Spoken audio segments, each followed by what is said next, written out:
Alors bonjour, bonjour à tous, bienvenue dans ce nouveau webinaire organisé par Applicable Avocat.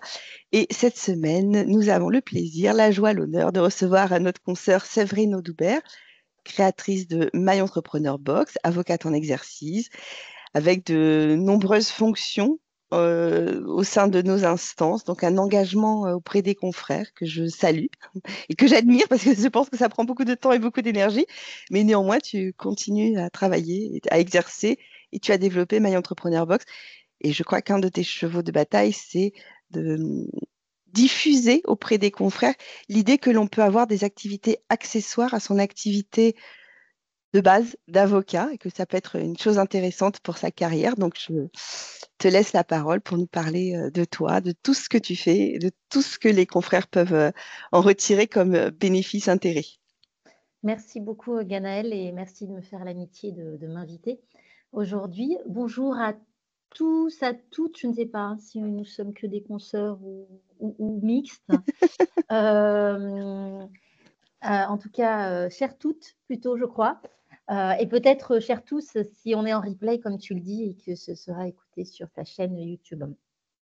Alors, merci de m'inviter. Nous faisons partie, je pense, des avocates qui avons à cœur d'aider nos confrères et nos consoeurs à à avoir peut-être une casquette un petit peu entrepreneuriale, à diversifier nos activités, en tout cas à mieux vivre notre profession peut-être aussi, tout en y restant. Voilà, donc moi je suis avocate depuis 11 ans, ça va faire 11 ans en décembre que j'ai prêté serment, j'ai eu une autre vie avant.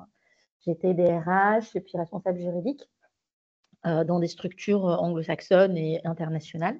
Et j'ai décidé de prêter serment, donc c'était vraiment un choix d'être libérale. Et c'est vrai que depuis 10 ans, je porte une version, on va dire, augmentée de ce que peut faire l'avocat. Je ne suis pas plaidante, je suis avocate conseil. J'exerce en mobilité internationale, donc j'accompagne des expatriés, des détachés, voilà, que ce soit des particuliers ou des sociétés, des personnes morales à l'étranger, et aussi ceux qui souhaitent venir vivre ou investir en France.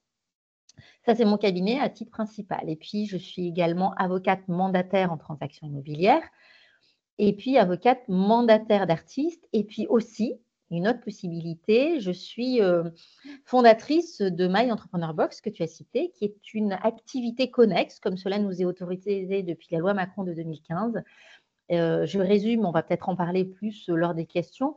C'est une activité qui nous est autorisée donc depuis presque 9 ans, qui est dans le prolongement de ce que l'on fait à titre principal, tout ça dans l'intérêt soit de nos confrères, donc du reste de la profession, soit de nos clients passés, présents, futurs. Voilà, donc vous voyez que moi j'ai diversifié au maximum ce que je pouvais faire, ayant connaissance évidemment de ces possibilités qui sont visées à l'article 6 du RIM. Si vous voulez aller le lire, vous allez voir de façon exhaustive les possibilités qui nous sont données. Donc, My Entrepreneur Box est une plateforme de formation individuelle, de coaching individuel, de masterclass, d'aide à la création finalement d'activités accessoires que vous souhaiteriez monter dans votre cabinet ou à l'extérieur, parce que c'est une des possibilités aussi.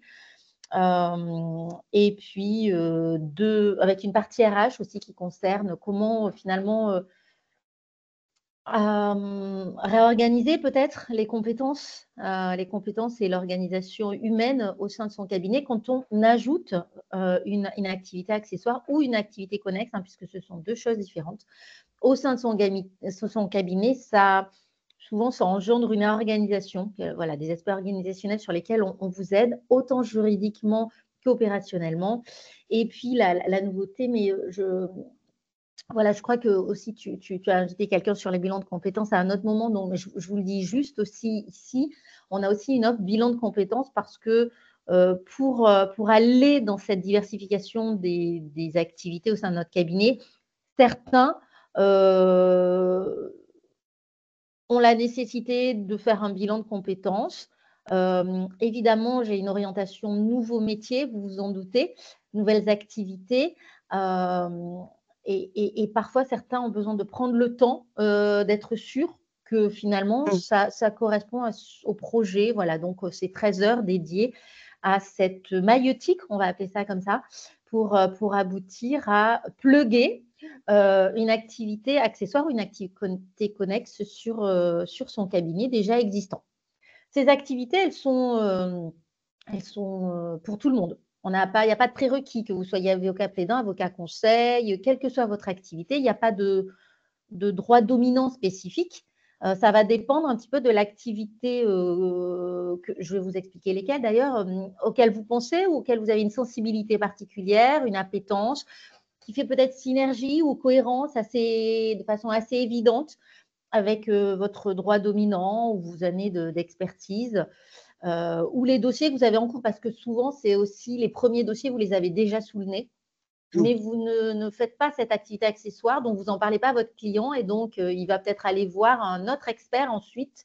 Je pense notamment au mandat en transaction immobilière, si vous faites du droit de la famille, de la fiscalité, de la construction, vous êtes publiciste, enfin, il y a plein de possibilités. Moi-même, qui suis la mobilité internationale, on a souvent dans nos dossiers sur lesquels on intervient à titre principal en accompagnement juridique ou judiciaire, on a par exemple une vente de biens potentiels. On a un bien au sein du dossier, mais on ne se dit pas qu'il est pour nous à commercialiser parce qu'on pense peut-être que ce n'est pas de notre ressort, que ça va être un agent immobilier qui peut le faire. Or, depuis 2010, on peut le faire.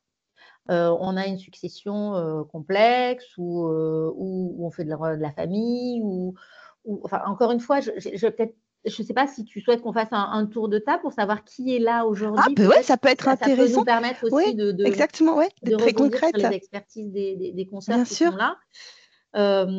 Donc là, je vous donne un exemple un petit peu théorique, quoique aussi concret en même temps, mais parce que je ne connais pas vos expertises, peut-être que l'une de vous veut débuter, peut-être expliquer qui elle est et ce qu'elle fait au quotidien, quelle est un petit peu la majorité, le profil, la typologie de ces dossiers, pour que je puisse raccrocher aux nouvelles possibilités d'activité.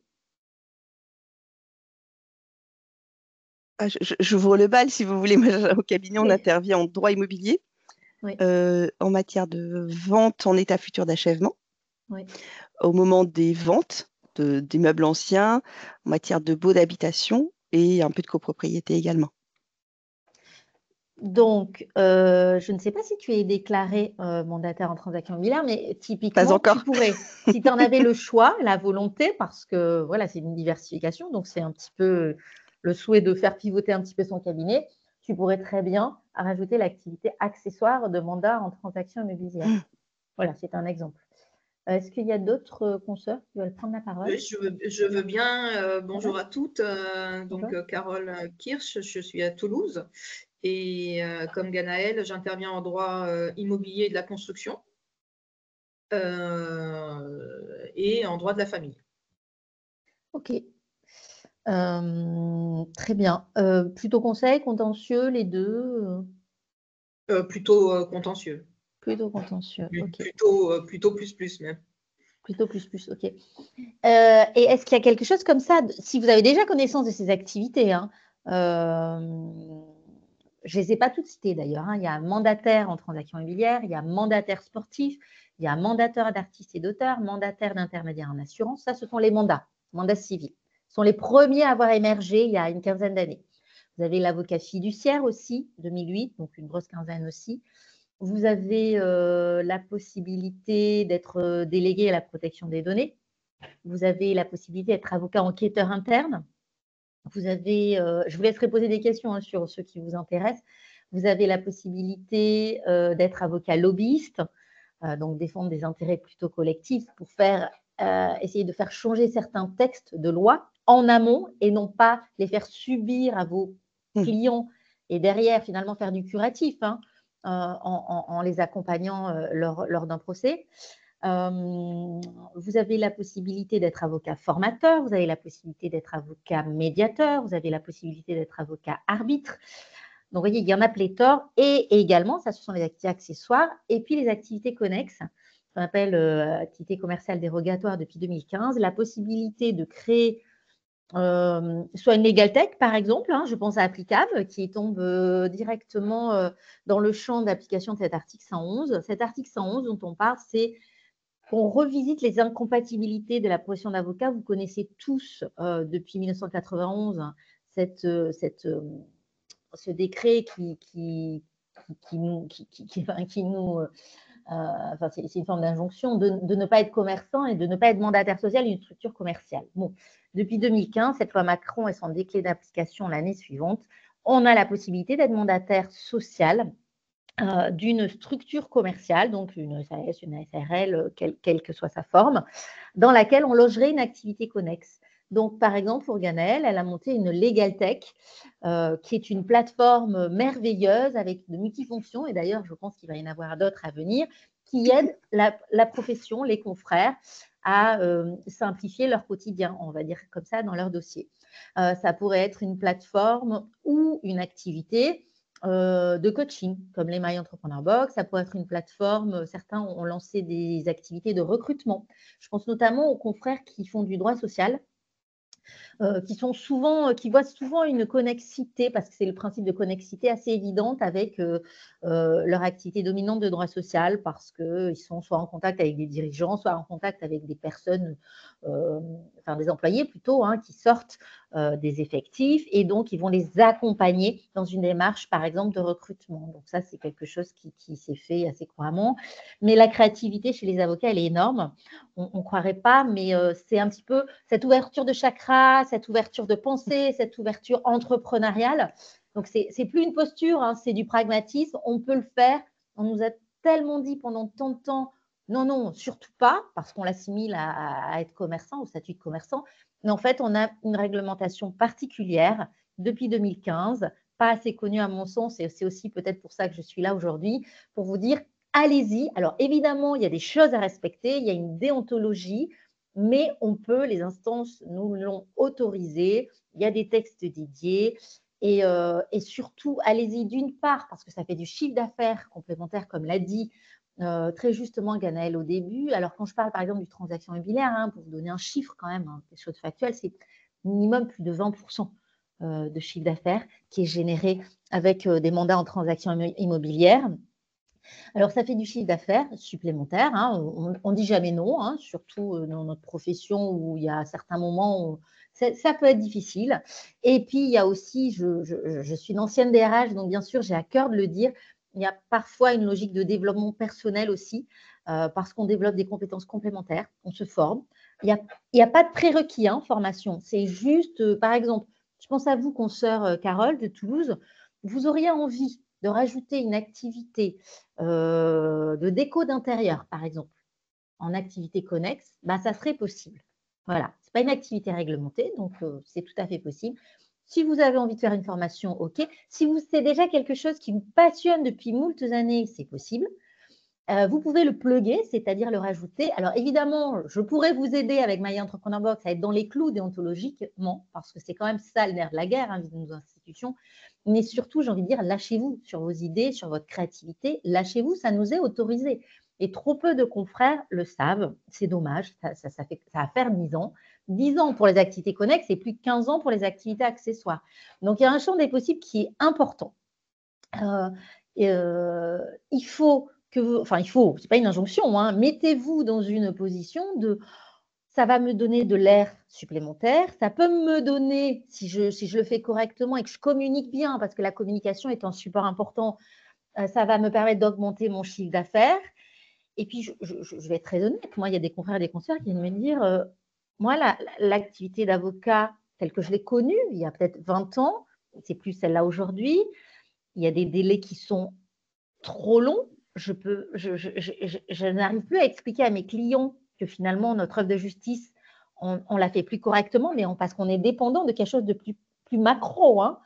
Je ne suis pas bien comme ça. Donc, je veux revisiter le sens aussi de ma pratique, sachant que derrière, vous l'avez compris, il y a aussi un chiffre d'affaires. Ce n'est pas juste pour le plaisir de se sentir mieux, même si en soi, c'est déjà extrêmement louable. C'est aussi parce que ça vous apporte cette diversification, un chiffre d'affaires complémentaire. Voilà, donc on parle d'activités complémentaires, que ce soit des accessoires ou des connexes. Il faut faire un audit de ce que vous faites, de ceux qui, comme ça, en première intention, vous intéresseraient parmi les métiers, on appelle ça des activités accessoires ou des nouveaux métiers ou connexes, et de voir comment ça se construit en toute cohérence, vis-à-vis de notre déontologie et des règles que nous avons de par nos instances, et puis 2, vis-à-vis de vos clients, parce qu'il y a une cohérence. Vous ne remontez pas un cabinet depuis zéro. Il va falloir qu'il y ait une certaine cohérence pour que vos clients, finalement, ça soit tellement évident dans leur tête, c'est vous qui êtes l'ambassadeur, ça va être tellement évident que déjà vos clients existants, ça va être des clients sur cette activité complémentaire. De fait, vous n'allez pas avoir besoin de refaire toute la boucle d'acquisition client. C'est déjà des clients qui sont potentiels dans vos dossiers actuels. Voilà un petit peu en synthèse. Pour vous donner quelques chiffres, on est 76 000 confrères en France. Il y a à peu près 5 000 confrères, 164 barreaux cumulés, donc ce n'est pas du tout une pratique parisienne, soyons clairs, il y en a partout en France. Évidemment, à Paris, on a peut-être expliqué ces possibilités plus tôt. Alors moi, par exemple, tu parlais de mes mandats, je suis présidente de la commission des nouveaux métiers au barreau depuis bientôt 8 ans, là, en mars. Donc évidemment, je promeus, j'en parle, je donne un focus sur ces activités. Et tout ça, c'est gratuit. Et je vous le dis d'ailleurs, vous pouvez vous connecter pour ces activités. Par exemple, le mandataire sportif, la semaine prochaine, on fait le 21 novembre, on fait c'est 2 heures, c'est en visio. Vous pouvez vous connecter. Je pense que c'est toujours gratuit. À un moment, ça a été payant, je crois, de l'ordre de 20 € pour les hors barreaux de Paris. Je crois qu'aujourd'hui, c'est redevenu gratuit. Donc, ça vous inspire, ça vous nourrit. Ça peut être une première brique de réflexion. Voilà, j'en fais à peu près tous les 2 mois. Donc, d'ailleurs, Ganaël a été invité à participer à celle du début d'année sur l'avocat entrepreneur qui monte une activité connexe. Sachez-le. Il y avait trois avocats entrepreneurs qui étaient conviés à expliquer comment ils ont fait, les difficultés, les facilités, pourquoi ça a des sens pour eux. Vous voyez, les questions qu'on se pose tous. Moi, si j'ai mis l'activité mandataire en transaction immobilière dans mon cabinet, c'est parce que dans mes dossiers, de façon récurrente, quand j'accompagne une expatriation, il va falloir voir le centre des intérêts économiques et donc la résidence fiscale. Et souvent, il y a un bien. C'est lié souvent au bien, le domicile principal ou résidence principale ou d'autres biens d'ailleurs qu'il peut y avoir. Et donc, vous doutez bien que quand j'accompagne des clients, quasiment systématiquement sur mes dossiers, il y a un bien en France et puis il y a aussi un bien dans le pays d'accueil. Voilà, c'est un petit peu comme ça, je vous donne des pistes de réflexion, mais c'est un petit peu comme ça qu'on réfléchit pour voir quelle activité est la mieux, au-delà du fait que c'est souvent une question d'appétence. Quand on est en transaction immobilière, c'est souvent qu'on aime bien le patrimoine. Quand on fait un mandat sportif, c'est souvent qu'on a été un ancien sportif de haut niveau, ou pas que de haut niveau d'ailleurs, enfin, en tout cas qu'on aime le sport, qu'on évolue parfois déjà dans cet écosystème, qu'on est proche, peut-être ça peut être son fils, ça peut être ça, je pense souvent aux artistes. J'ai des confrères et des consoeurs qui disent « Ah oui, moi, mon fils, ça y est, il commence voilà, il a fait les beaux-arts, il décolle. » Mais je me dis quand même, c'est dommage que je ne sois pas mandataire d'artiste et d'auteur. Ben oui, c'est quand même tellement évident, surtout si vous aimez ça. Voilà, donc c'est pas une activité traditionnelle, comme tu l'as dit au départ, mais on reste avocat avant tout, on est soumis à notre déontologie d'avocat et on garde le statut d'avocat et on continue à faire les dossiers qui nous intéressent. Peut-être qu'on est en capacité aussi de plus choisir les dossiers qu'on exerce, sur lesquels on travaille à titre principal. Mais ça nous permet d'être avocat, sans rentrer dans du wording, du vocable trop innovation. On est un avocat augmenté, c'est-à-dire on est avocat. Et en plus, on peut faire autre chose qui n'est pas juste des diligences juridiques ou du judiciaire. On peut faire de la commercialisation, par exemple. On peut faire du recrutement. On peut s'occuper d'un artiste et aller l'accompagner dans ses galeries ou aller lui trouver, parce que vous pouvez très bien accompagner des personnes qui écrivent, travailler avec des maisons d'édition. Bon, ça, c'est par exemple, c'est des exemples, pêle-mêle pour le mandataire d'artistes et d'auteurs. Si vous faites déléguer à la protection des données, c'est l'arrière-petit-fils, j'aime à dire, du correspondant informatique et liberté, suite à la loi de 1978 qui porte le même nom. Vous savez qu'aujourd'hui, quand on parle de data, on parle d'IA. Si vous aimez un petit peu ces sujets-là, si on parlait des new tech, forcément, vous n'avez pas du tout besoin d'avoir une spécialité en tech. On a des obligations de conformité, de compliance qui sont énormes avec des sanctions. même sans vous être penché sur le sujet, si vous voyez ce qui se passe en termes d'actualité dans la presse, enfin, voilà, donc vous pouvez très bien travailler là-dessus. Vous serez amené à travailler avec peut-être des informaticiens au sein de votre organisation cliente, parce que vous travaillez pour des entreprises. Pareil pour l'avocat enquêteur interne. Il y a un fait litigieux, il va falloir clarifier, c'est ça le sujet en fait. Et c'est l'organisation, par exemple l'employeur, qui a, voilà, il y a eu une alerte donnée, par exemple, sur un harcèlement moral. Il voudrait faire un petit peu enfin, donner de la clarté à ce qui se passe, savoir si c'est répréhensible, est-ce que c'est peut-être confirmé, mais surtout il va faire appel à un avocat enquêteur interne qui va faire des auditions, qui va faire un rapport. Il n'y a pas d'autorité de poursuite, on n'est pas à ce stade-là, on n'est pas sur du pénal, on est en amont finalement. Donc ces activités, on est souvent sur de la partie conseil. Et on n'est pas tout seul. Je vous le dis, on est sur des périmètres où existait préalablement pour les mandataires des agents, que ce soit agents sportifs, agents d'artistes, agents immobiliers.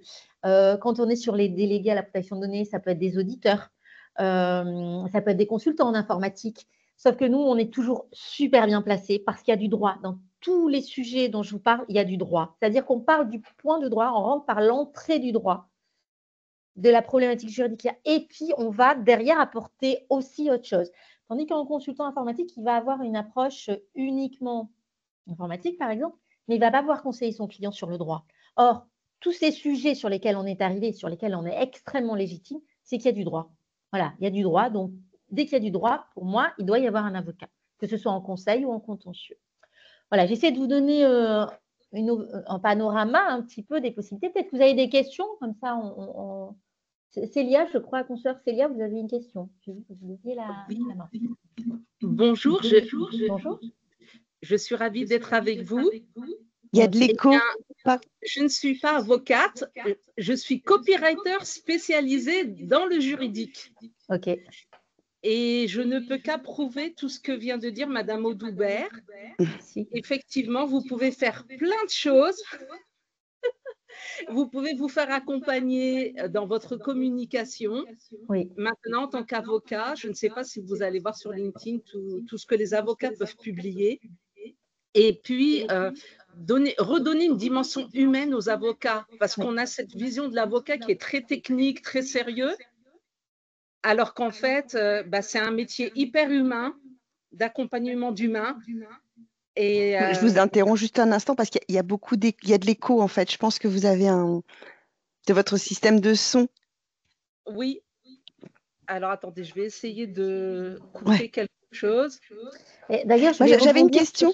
Oui, pardon. Pardon. J'avais une question, Nathan, c'est que du coup, par exemple, si on veut être avocat mandataire en transaction IMO, il faut le déclarer à Paris. C'est ça, il faut le déclarer. Est-ce que tu peux nous dresser le cadre juridique, mais de manière très pragmatique, comme tu l'as fait jusqu'à présent? Oui, alors juste pour le copywriting, là, c'est un très bon exemple. Les avocats en activité connexe peuvent être copywriter. Et d'ailleurs, j'ai un exemple, j'ai accompagné une consoeur qui ne savait pas si, c'était une de ses passions de créer du contenu, mais en même temps, elle avait une activité où elle accompagne, enfin, elle fait des procédures collectives, et elle me dit, mais donc, en fait, j'ai un choix cornélien à faire, je dois quitter la robe. Et quelqu'un l'a orienté vers moi. Et là, je lui ai dit, non, vous n'êtes pas du tout obligé de quitter la robe. Si on respecte des critères de connexité, on va vérifier ça sur l'activité que vous avez en tête. Et donc, elle fait les deux. Elle a déclaré une activité connexe qu'elle a gardée dans son cabinet de copywriter. Et elle continue à faire des procédures collectives et aussi du copywriting. Et pour elle, ça a été un salut, une forme de salut, parce qu'elle ne voulait pas quitter la robe. Et en fait, elle a réussi à combiner ces deux passions. Donc ça, c'était pour rebondir sur ce qu'a dit Célia. Alors, pour répondre à ta question, Ganaëlle, toutes les activités accessoires sont des activités, sauf l'avocat enquêteur interne, mais sinon toutes les autres. Et pareil pour le connexe, mais il y a un modus operandi un petit peu différent. On doit se déclarer auprès de notre ordre, de notre bâtonnier. Donc, c'est très simple. C'est déclaratif. Ça peut être fait par email ou par lettre recommandée, enfin, dépendamment de ce que vous souhaitez. Dans tous les cas, vous allez avoir en retour un accusé de réception de votre ordre, de votre bâtonnier. Vous n'avez pas besoin, je vous le dis, de passer en séance au Conseil de l'ordre, parce que ça peut arriver dans certains barreaux. Non, non, non. Si c'est le cas, ce n'est pas normal. Donc, vous visez dans votre déclaration l'article 6 et tous les barreaux de France et tous les conseils de l'ordre doivent savoir que vous pouvez exercer une activité connexe et accessoire, enfin les deux, puisqu'on est à l'article 6, dès lors que vous le visez, et il n'y a pas d'obstruction à faire. Voilà, donc c'est déclaratif, le barreau revient vers vous, accuse réception, vous informe que vous êtes dans la liste des confrères déclarés, par exemple, je ne sais pas s'il y a des Parisiens qui sont là ou qui écouteront le replay, il y a un annuaire, vous avez une activité, votre activité dominante est dans les mandats spéciaux, hein, donc ce n'est pas une spécialisation au sens NB, ce n'est pas non plus une activité dominante puisque ce sont des activités transversales, vous l'avez compris, les nouveaux métiers. Vous serez mentionné comme, moi, si vous cherchez sur l'annuaire à Paris, je suis en mandat spéciaux, mandataire en transactions immobilières, mandataire à l'artiste-auteur. Je suis aussi lobbyiste parce que je me suis déclarée lobbyiste, vous voyez, ce n'est pas cumulatif. Et je suis aussi mandataire sportif parce que j'ai beaucoup, enfin, je ne traite pas de dossier, mais j'ai beaucoup travaillé pour la profession sur les mandats sportifs. Voilà, donc c'est pas le champ des possibles est immense, vous pouvez vous déclarer, vous pouvez aussi vous déclarer sans tout de suite avoir un dossier, d'accord, vous pouvez avoir un dossier que dans 3 mois quand vous le sentirez et travailler en commanda au départ avec un confrère aguerri. Je pense que c'est la meilleure solution. Déjà, vous formez, venez me voir, ou vous prenez des formations que je fais qui sont de façon plus plénière. Déjà, regardez quelle sensibilité et relation vous avez avec cette nouvelle activité et puis laissez peut-être décanter et puis allez vous former et ensuite on structurera cette activité. Donc, déclaration pour toutes les activités sauf le fiduciaire et l'activité connexe, donc sauf celle-là. Vous n'avez pas de complémentaire en assurance à prendre. C'est votre RCP, votre responsabilité civile professionnelle, vous couvre. Et c'est aussi pour ça que vous avez besoin d'être déclaré auprès de votre bâtonnier qui centralise un petit peu qui est déclaré,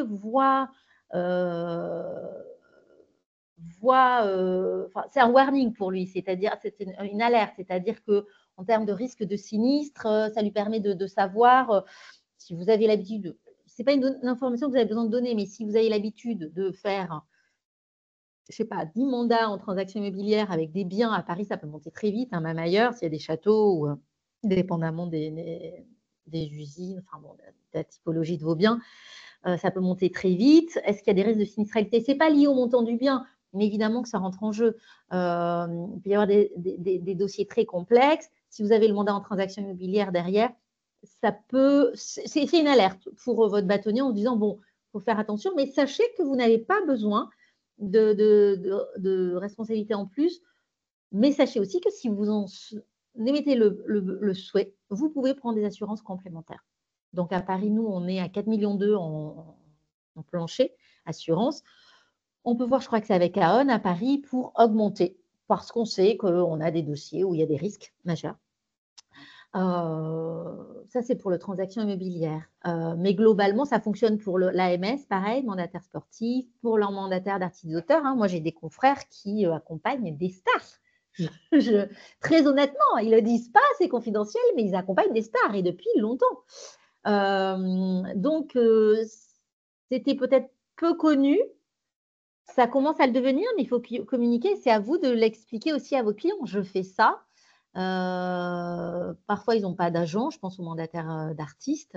Ils n'ont pas d'agent. Ils se disent, vous êtes vraiment le couteau suisse. Hein. Vous apportez une valeur juridique. Vous avez un côté un petit peu aussi développement de clients pour votre artiste. Bon, ça, c'est un exemple.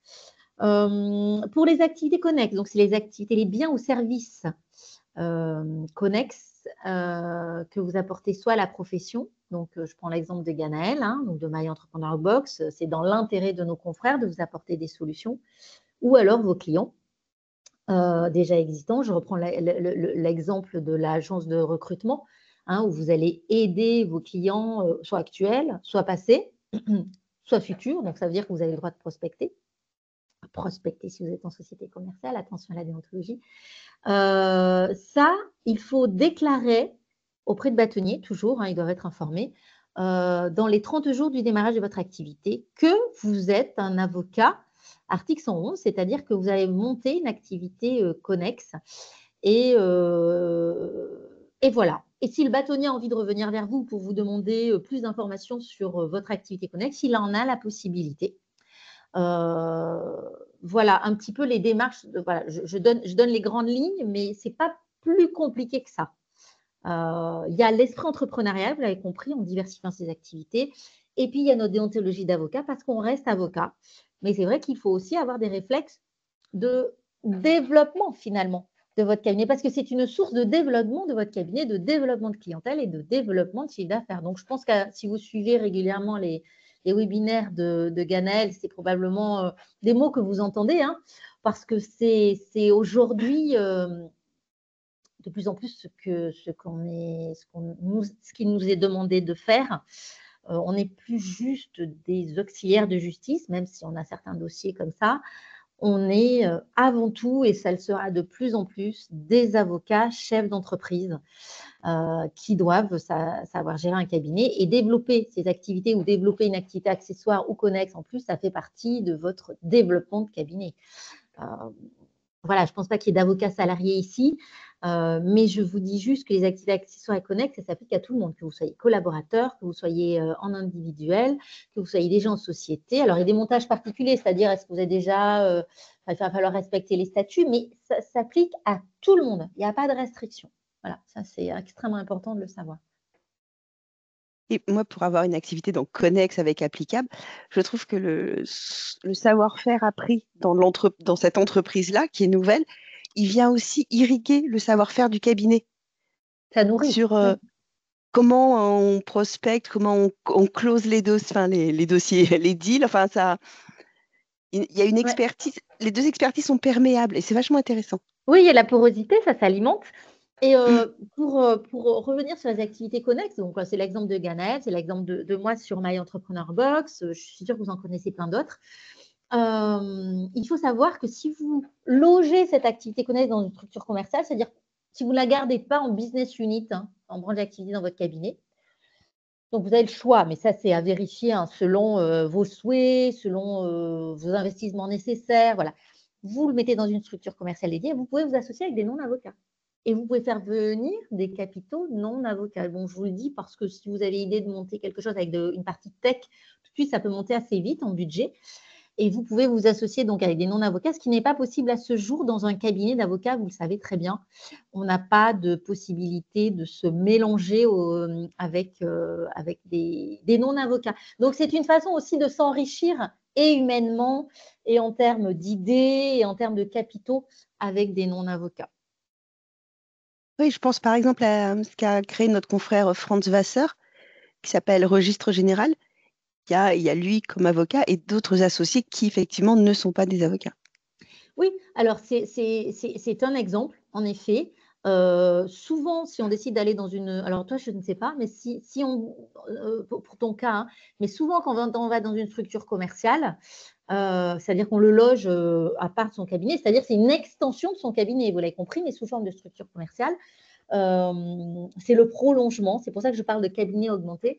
Souvent, on s'associe avec des non-avocats, alors que ce soit des juristes, que ce soit des informaticiens, que ce soit… Tant que ce ne sont pas d'autres professions réglementées. Voilà, c'est la condition. Donc, voilà, vous n'irez pas vous associer avec un agent immobilier, par exemple, dans un article 100. Ça, c'est pas possible. Mais vous pouvez travailler autrement, et ça, je peux vous en parler à l'occasion, avec des agents immobiliers. Mais si vous faites de la transaction immobilière, par exemple. Mais vous pourriez très bien vous associer, je reviens sur mon exemple là, de éco d'intérieur avec, je ne sais pas, des décorateurs d'intérieur dans votre activité connexe que vous logerez dans une structure commerciale.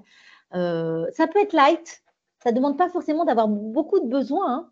Une activité accessoire, il faut avoir la compétence, ça c'est déontologiquement, on est obligé d'avoir une compétence quand on prend des dossiers, donc vous formez ou pas, parce que vous pouvez très bien être autodidacte dans cette activité complémentaire.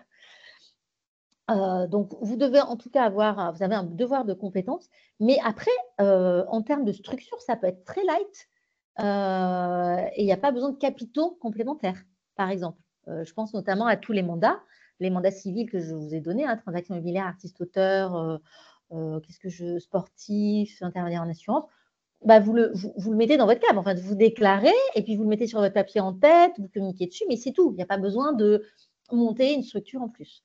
Voilà, l'avocat enquêteur interne, pour revenir là-dessus, c'est pareil. Vous faites du droit, je ne sais pas, du droit du travail, vous êtes pénaliste. Si vous commencez à vous intéresser un petit peu à ce sujet, vous allez lire des vadémécums, par exemple du CNV, parce que sur les nouvelles activités, souvent, il y a un vadémécum qui a été gratuit, complètement téléchargeable facilement sur Internet. Vous allez commencer à aller lire les tenants et les aboutissants, comment la profession s'en est emparée, pour vous donner des pistes de réflexion et comment vous le mettriez en application dans votre cabinet. Vous allez voir que c'est simple. Mais vous allez… voilà, c'est simple. Vous pouvez commencer comme ça. Et puis après, si vous avez envie de structurer dans 3 ans ou dans 5 ans différemment, si ça grossit tellement que vous avez envie de structurer différemment, c'est tout à fait possible. Aussi, je vous le dis, il y a certains confrères et consoeurs qui vont dans ces activités et qui se rendent compte que finalement, c'est une transition. Pourquoi tu rigoles? Ouais, je le vois venir. Ils trouvent ça plus amusant. Ouais, ils trouvent ça… Je ne sais pas si c'est plus amusant, parce que je vous assure qu'être avocat augmenté avec une activité, c'est déjà super sympathique.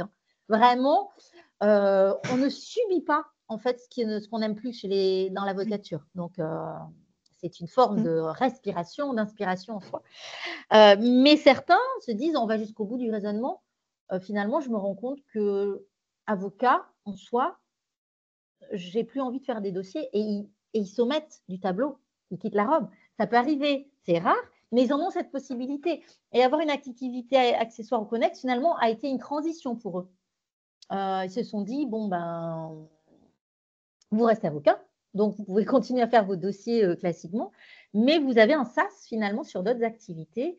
Et à terme, vous pouvez voir si finalement ça vous intéresse toujours de rester avocat ou sinon, et dans ce cas-là, vous passez directement sur certains. C'est arrivé pour certaines consoeurs qui se sont déclarées, enfin qui sont passées agents immobiliers, tout simplement.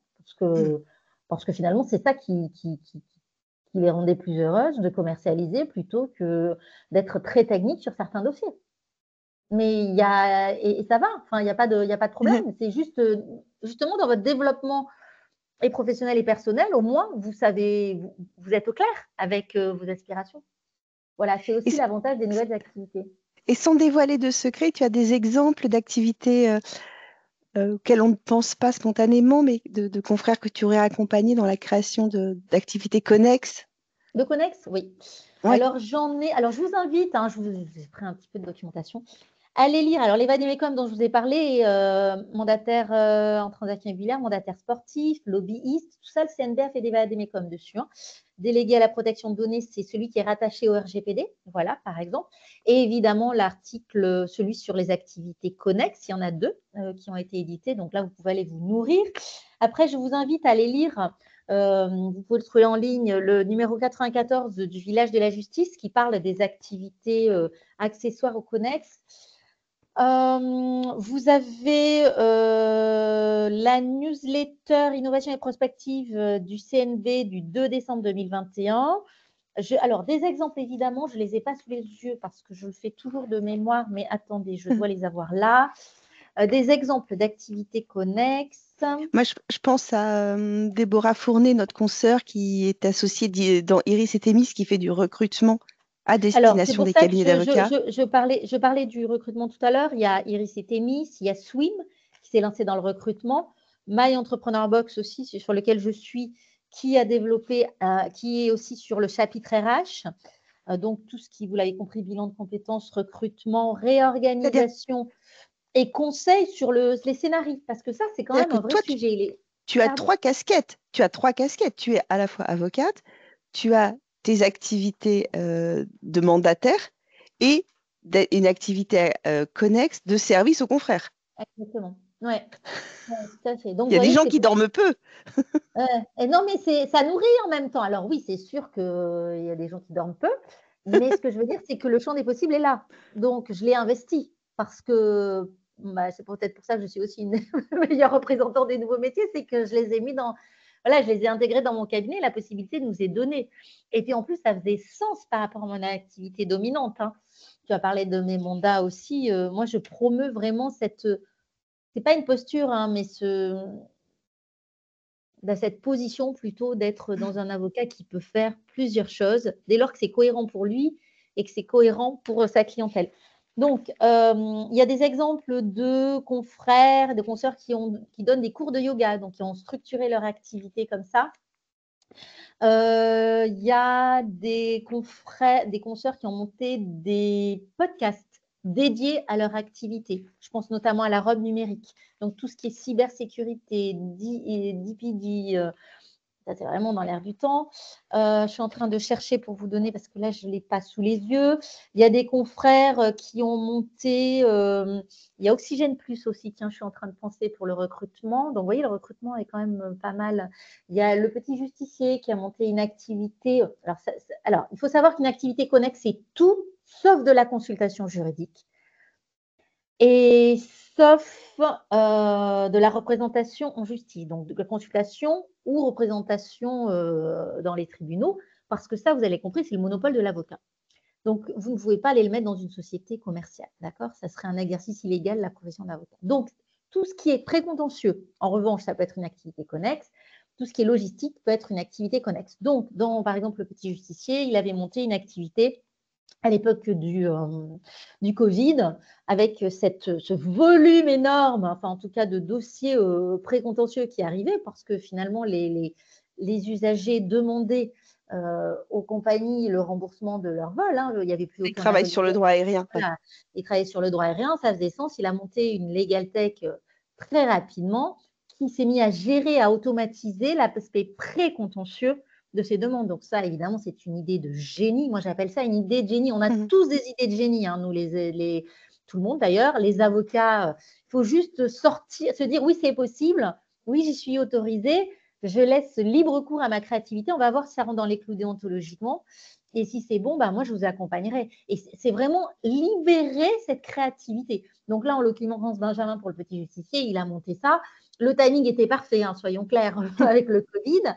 Je pense, par exemple, si vous êtes dans le droit à l'image ou si vous pourriez très bien monter une agence de communication, par exemple, ou pour les communiqués manquants, je pense notamment si vous avez des clients, par exemple, des collectivités publiques ou des dirigeants, vous pourriez très bien monter une activité connexe de communication.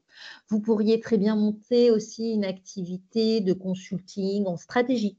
En exemple, vous faites plutôt du droit des sociétés, vos clients viennent vous voir pour savoir quel statut choisir pour une société qui monte, et puis vous faire rédiger les statuts. OK. Et derrière, il va probablement avoir besoin de faire un business plan, s'il ne l'a pas déjà fait, de communication, de digitalisation, parce qu'aujourd'hui, c'est presque inévitable.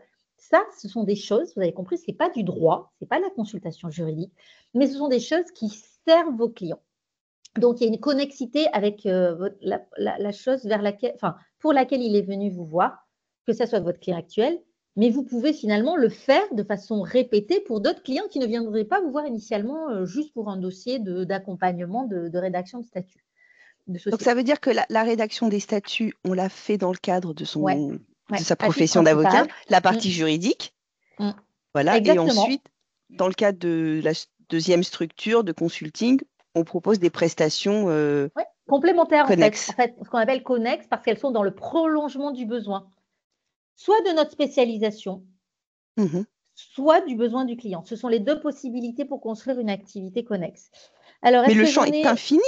Ah, mais le champ est infini. Dès lors qu'on respecte le critère de connexité, donc ça, déontologiquement, faut être sûr de son coup. Donc, c'est pour ça que j'ai créé My Entrepreneur Box pour accompagner les confrères. Mais le champ est infini, évidemment. C'est pour ça que je parle de créativité. Je ne peux pas être exhaustive, mais là, on en a cité 4 exemples. Alors, il y a le tien, bien sûr, il y a Applicable. Il y a pas mal de consoeurs et de confrères qui sont mis dans le coaching.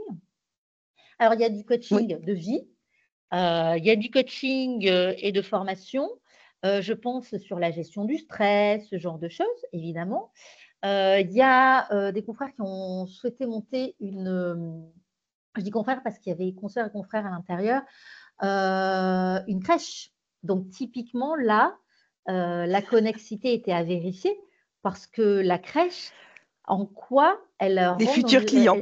Voilà. Alors, ça peut être futurs clients, évidemment. Mais ça peut être, il a fallu vérifier la connexité. Donc, des exemples, il y en a pas mal. Je pense à alors je ne sais pas si elle est toujours en activité, mais une consoeur qui a monté une Legal Tech où elle crée les templates d'accords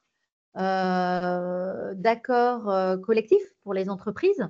Elle faisait du droit social, ça lui semblait évident. Il y a des matrices qui sont communes à tous,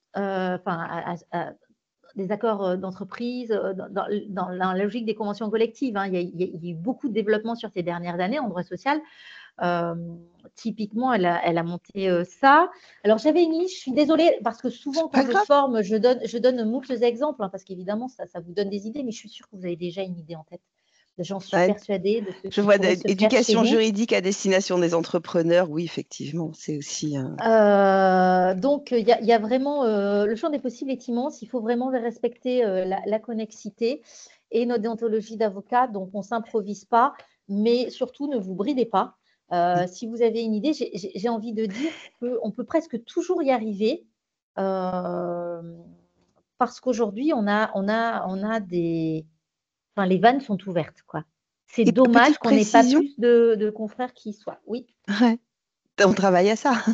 Petite précision. Donc, une activité connexe, si j'ai bien suivi ce que tu nous as dit tout à l'heure, ça peut être au sein de son cabinet ou une structure séparée. Les deux sont jouables. Donc, par exemple, la personne, la confrère ou consoeur qui donne des cours de yoga, j'imagine à destination des avocats, elle peut facturer ses cours via son cabinet.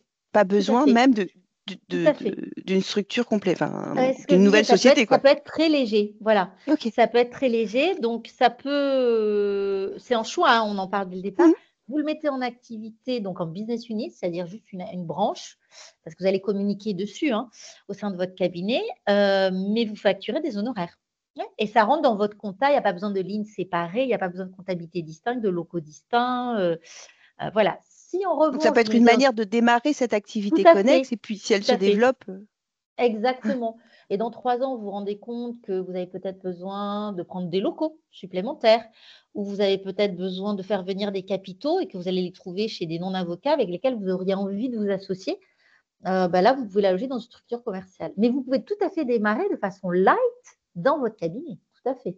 Et ça n'a pas de coût supplémentaire, à part la communication que vous feriez peut-être avec un site internet et la déclaration auprès de l'ordre qui est gratuite. Mais voilà, ça demande juste à réfléchir comment vous souhaitez, qu'est-ce que vous souhaitez récupérer finalement en termes de chiffre d'affaires, de temps que vous allez y dédier sur cette activité et qu'est-ce que ça vous apporte, parce que ça peut aussi vous apporter du plaisir, comme je le disais tout à l'heure, sans développer trop de chiffre d'affaires. Mais de toute façon, ça sera toujours du plus. Ça sera toujours du plus qui arrivera. Voilà. Est-ce que du coup, parmi nos participantes, certaines d'entre vous avaient ce projet-là ou sont sur le point de lancer quelque chose? Peut-être sans nous révéler la nature du projet si c'est encore confidentiel, mais simplement sur le… Tenter de diversifier finalement. Excusez-moi, Audrey, j'ai une question à vous poser. Moi, j'ai un parcours, enfin, je suis plus avocate en exercice. J'ai un parcours, donc j'ai vécu à l'étranger et j'ai fait d'autres choses à l'étranger, notamment de l'immobilier, de la médiation, et je rentre en France. Et du coup, je m'interroge à la suite à donner à mon parcours et je trouve ça très intéressant tout ce que vous dites. Oui. J'ai un petit peu du mal à comprendre. Oui. Ah, vous m'entendez là ou pas? Par bribes. Par bribes. Ah mince. Alors attendez. Là, ça passe ou ça passe? Oui, ça va. Mal. On vous dira si on vous entend plus. J'ai du mal à comprendre parce que par exemple, quand vous parlez d'activités connexes, par exemple, je prends l'exemple du yoga, j'ai du mal à voir en quoi le yoga serait une activité connexe à la profession d'avocat ou même une activité accessoire. Parce que si je comprends bien, aujourd'hui, loi Macron et puis activité accessoire, pour que ces activités-là puissent être exercées, il faut qu'elles aient un lien avec l'activité principale. Oui, exactement. C'est une excellente question. C'est tout l'enjeu de vérifier la connexité.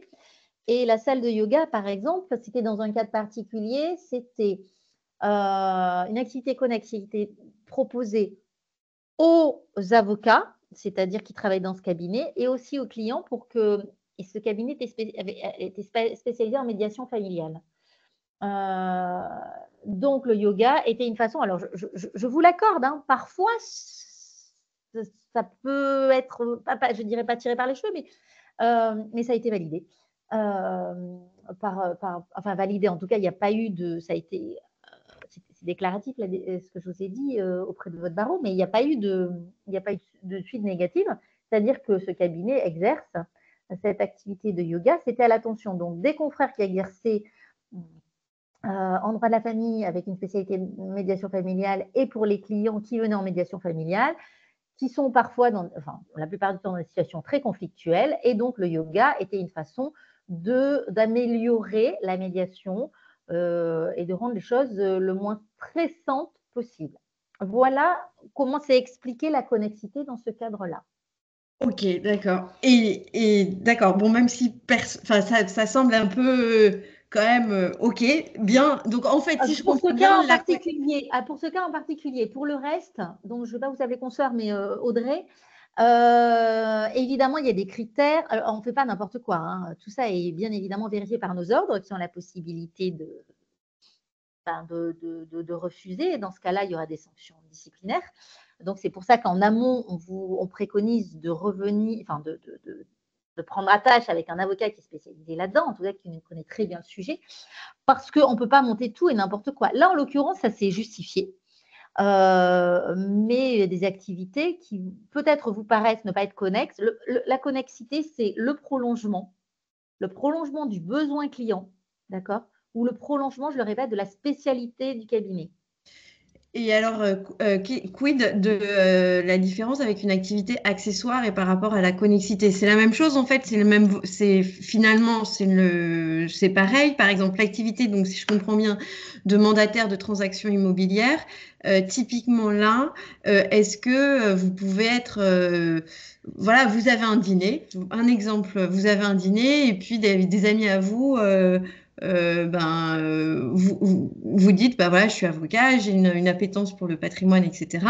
Ils peuvent vous mandater pour chercher un bien, ou alors il faut que ce soit, c'est uniquement vos clients, parce que typiquement l'exemple que vous preniez et qui me parle très bien, d'expatriation, bien dans son pays d'accueil, et donc parce que c'est lié par exemple à une problématique familiale d'expatriation, oui là ça va être l'accessoire.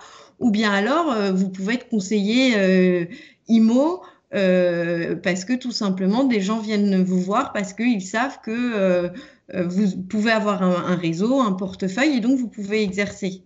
Qui pour moi, là, on n'est plus dans l'accessoire. Alors, il y a deux questions. Alors, accessoires et connexes, je vais clarifier. Je ne sais pas si vous étiez là au début, je ne pense pas, parce que j'ai parlé d'activités accessoires et activités connexes. Les activités accessoires, ce sont les activités qui sont couvertes à l'article 6 du RIN et qui sont portées par votre mandat civil. Donc, vous êtes avocat, vous avez un dossier et vous pouvez rajouter cette commercialisation, pour reprendre l'exemple de la transaction immobilière, parce que vous avez dans un dossier un bien qui émerge. La connexité, elle concerne, je vous le dis de façon pédagogique parce que ça a été, je travaille 3 ans au Conseil national des barreaux là-dessus, c'est parfois opaque pour certaines personnes.